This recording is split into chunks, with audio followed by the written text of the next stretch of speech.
영어 공부할 때는 알 것 같아요. 그런데 대화하려고만 하면 머릿속이 까매져요.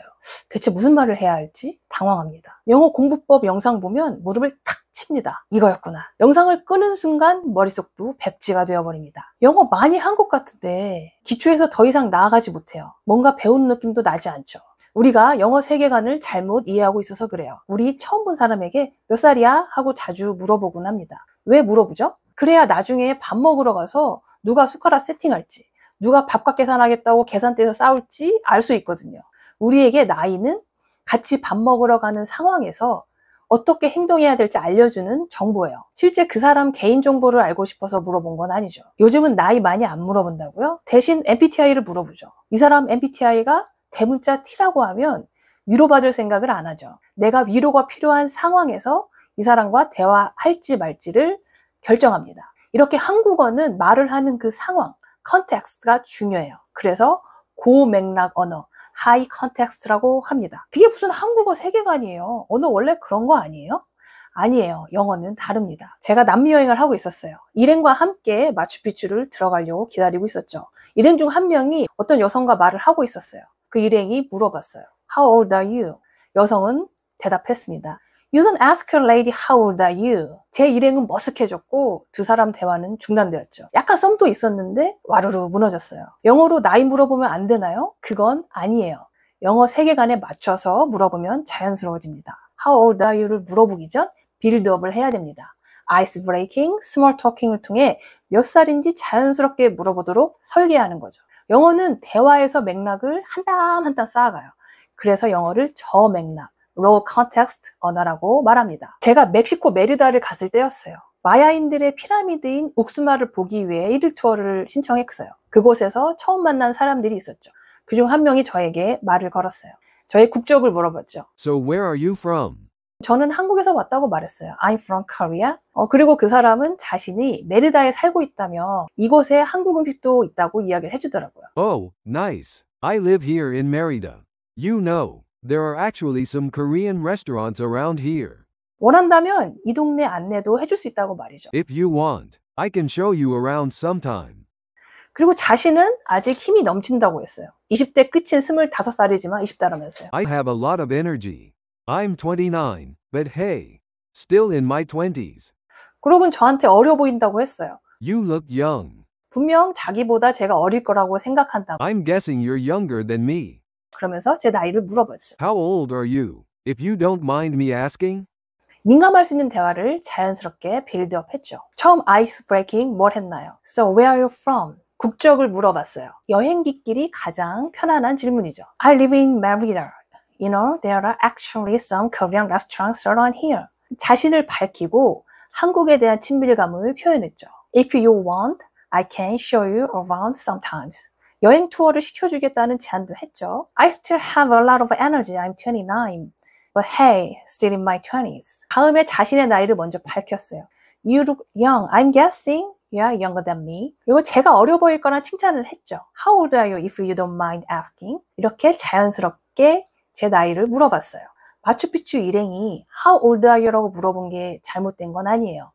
빌드업을 하지 않고 아이스 브레이킹에서 How old are you를 물어서 상대가 당황했을 뿐이에요. 영어는 왜 이렇게 긴 빌드업이 필요할까요? 나이를 알아야 누가 숟가락을 놓고 누가 밥값 계산을 하는지 같은 맥락이 없거든요. 그래서 영어를 저맥락, low context 언어라고 말합니다.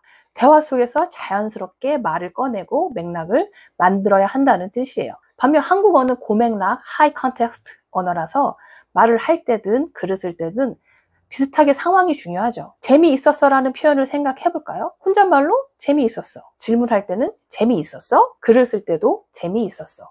모두 거의 같은 표현을 사용합니다. 하지만 영어는 다르죠. 혼잣말로 재미있었어는 I had fun 이라고 말하고 상대방에게 재미있었어 라고 부를 땐 Did you have fun? 이라고 하죠. I가 문장 맨 앞에 오면 내 이야기임을 알 수 있고 did가 맨 앞에 오면 질문임을 알 수 있어요. 단순히 주어 뒤에 동사가 온다고만 기억하면 실제 대화에서 헷갈릴 수 있습니다. 영어 대화에서는 중요한 것부터 말한다는 원칙이 훨씬 중요합니다. 만약 주인공이 문장 앞에 오면 그 사람 이야기를 하는 것이고요. 주인공이 앞에 없으면 질문이라는 신호로 받아들이는 것이죠. 영어 대화의 원칙 꼭 기억하세요. 대화할 때 중요한 것부터 말한다입니다. 우리가 언어를 배우는 순서는 그렇죠. 먼저는 말하는 걸 해보고 대화하는 걸 해봐요. 그리고 글 쓰는 걸 배웁니다. 하지만 학교에서 우리는 영어 독해를 많이 공부해요. 독해할 때 정말 어려운 영어 지문 많이 배웠어요.